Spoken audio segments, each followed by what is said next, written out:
Operation സിന്ധൂറിൽ പാകിസ്ഥാനെ അടിമുടി വിറപ്പിച്ച ഇന്ത്യയുടെ വജ്രായുധമാണ് ബ്രഹ്മോസ് മിസൈലുകൾ. യുദ്ധം അവസാനിച്ചതോടുകൂടി തന്നെ ഇന്ത്യയുടെ ചുണക്കുട്ടിയെ വാങ്ങാനായി ലോകരാജ്യങ്ങൾ മത്സരിക്കുകയാണ്. ഏകദേശം 15 രാജ്യങ്ങളാണ് ഇതിനോടകം തന്നെ ബ്രഹ്മോസ് മിസൈലുകൾ വാങ്ങാൻ ഇന്ത്യയെ സമീപിച്ചിരിക്കുന്നത്. ഇതോടെ തന്നെ ഇതിന്റെ ഒരു ട്രെൻഡ് വർദ്ധിക്കുകയാണ്. ഈ വാർത്ത കണ്ട് ചൈന ഉൾപ്പെടെയുള്ള രാജ്യങ്ങൾ വലിയ അമ്പരപ്പിലാണ്. ചൈനയുടെ ഡ്രോണുകളെയോ മിസൈലുകളെയോ അതിനെ വേണമെന്ന് പറഞ്ഞുകൊണ്ട് ഒരു രാജ്യങ്ങളും ഇതുവരെയും മത്സര രംഗത്തില്ല. ചൈന നിർമ്മിക്കുന്ന ആയുധങ്ങൾ കളിപ്പാട്ടങ്ങളുടെ ഗുണം പോലും ഇല്ലാത്തവയാണ് എന്ന വിലയിരുത്തലുകളാണ് പുറത്തുവരുന്നതും. അതേസമയം ആഗോള ആയുധ വിപണിയിൽ വളരെ താരമായി മാറിയിരിക്കുകയാണ് ഇന്ത്യയുടെ ബ്രഹ്മോസ് മിസൈലുകൾ. ഇന്ത്യയിൽ നിന്നും ബ്രഹ്മോസ് വാങ്ങുന്നതിനായി തന്നെ ഇപ്പോൾ ലോകരാജ്യങ്ങൾ മത്സരിക്കുകയാണ്. നിലവിൽ 15 രാജ്യങ്ങളാണ് ബ്രഹ്മോസ് മിസൈലുകൾ വാങ്ങാൻ താല്പര്യം പ്രകടിപ്പിച്ച് രംഗത്തുള്ളത്, അതായത് ഇന്ത്യയെ സമീപിച്ചിരിക്കുന്നത്. ബന്ധപ്പെട്ട കൂടുതൽ ചർച്ചകൾ നടത്തി വരികയാണ് എന്നാണ് പ്രതിരോധ മന്ത്രി രാജ്നാഥ് സിംഗ് വ്യക്തമാക്കുന്നത്. ഓപ്പറേഷൻ സിന്ധൂറിന് മുൻപേ തന്നെ ബ്രഹ്മോസിന് ഏഷ്യൻ രാജ്യങ്ങൾക്കിടയിൽ വലിയ ഡിമാൻഡ് വർദ്ധിച്ച ആയുധം തന്നെയായിരുന്നു ഈ മിസൈലുകൾ. ഇന്ത്യൻ പ്രതിരോധ ഗവേഷണ വികസന സംഘടനയും റഷ്യൻ ഫെഡറേഷന്റെ NPOയും സംയുക്തമായി തന്നെ വികസിപ്പിച്ചെടുത്ത ബ്രഹ്മോസ് മിസൈലുകൾ വാങ്ങാൻ ആദ്യം താല്പര്യം പ്രകടിപ്പിച്ചത് ഫിലിപ്പീൻസ് ആയിരുന്നു. അതുപോലെ തന്നെ 2022 ജനുവരിയിൽ ഏകദേശം $375 മില്യൺ വിലമതിക്കുന്ന ബ്രഹ്മോസ് ക്രൂയിസ് മിസൈലുകൾക്കായുള്ള ആദ്യത്തെ പ്രധാന പ്രതിരോധ കയറ്റുമതി കരാറിൽ ഇന്ത്യ ഫിലിപ്പീൻസുമായി ഒപ്പുവയ്ക്കുകയും ചെയ്തിരുന്നു.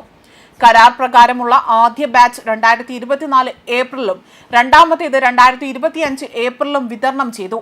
അതുപോലെ തന്നെ ബ്രഹ്മോസ് എയ്റോസ്പേസ് ലിമിറ്റഡ് ആണ് ബ്രഹ്മോസ് ക്രൂയിസ് മിസൈലുകൾ രൂപകൽപ്പന ചെയ്തിരിക്കുന്നത്, അല്ലെങ്കിൽ ഇത് നിർമ്മിച്ചിരിക്കുന്നത്. ഈ വർഷം ആദ്യം ഇന്തോനേഷ്യ ബ്രഹ്മോസ് മിസൈലുകൾ വാങ്ങുവാനുള്ള താല്പര്യം ഇന്ത്യയെ അറിയിക്കുകയും ചെയ്തിട്ടുണ്ട്. $350 ബില്യൺ ആയുധ വിൽപ്പന കരാറുമായി ഇന്ത്യ ഇന്തോനേഷ്യ ചർച്ചകൾ ഇപ്പോൾ പുരോഗമിക്കുകയാണ്.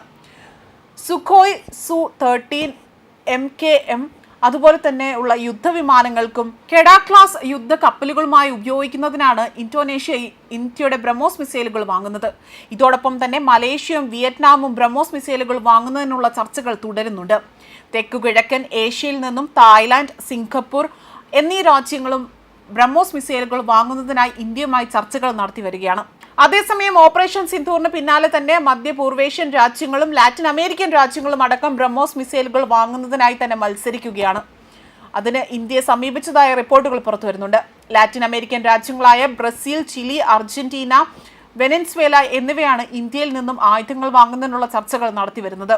പ്രധാനമായും ബ്രഹ്മോസ് മിസൈലുകൾ തന്നെയാണ് ഈ രാജ്യങ്ങൾ വാങ്ങാൻ താല്പര്യം പ്രകടിപ്പിച്ചിട്ടുള്ളത്. ഈജിപ്ത്, സൗദി അറേബ്യ, അതുപോലെ യുണൈറ്റഡ് അറബ് എമിറേറ്റ്സ് അതായത് UAE, ഖത്തർ, ഒമാൻ എന്നീ രാജ്യങ്ങളും ഇന്ത്യയുമായി ആയുധ കരാറിൽ എത്താനുള്ള ചർച്ചകൾ പുരോഗമിക്കുകയാണ്. 290 കിലോമീറ്റർ സ്റ്റാൻഡേർഡ് റേഞ്ചും 300 കിലോഗ്രാം വരെ ഭാരവുമുള്ള ഈ വാർഹെഡ് വഹിക്കാൻ കഴിയും. 15 കിലോമീറ്റർ വരെ ഇത്തരത്തിൽ സഞ്ചരിച്ച് കൃത്യമായി തന്നെ ലക്ഷ്യം ഭേദിക്കാനുള്ള കഴിവും നമ്മുടെ ഈ വജ്രായുധത്തിന് അതായത് ബ്രഹ്മോസ് മിസൈലുകൾക്ക് ഉണ്ട് എന്നതാണ് മറ്റൊരു സവിശേഷത. അതുകൊണ്ട് തന്നെയാണ് ബ്രഹ്മോസിനെ സൂപ്പർ താരമെന്ന് അല്ലെങ്കിൽ വിശേഷിപ്പിക്കുകയും ചെയ്യുന്നത്. ന്യൂസ് ഡെസ്ക് കർമ്മ ന്യൂസ്.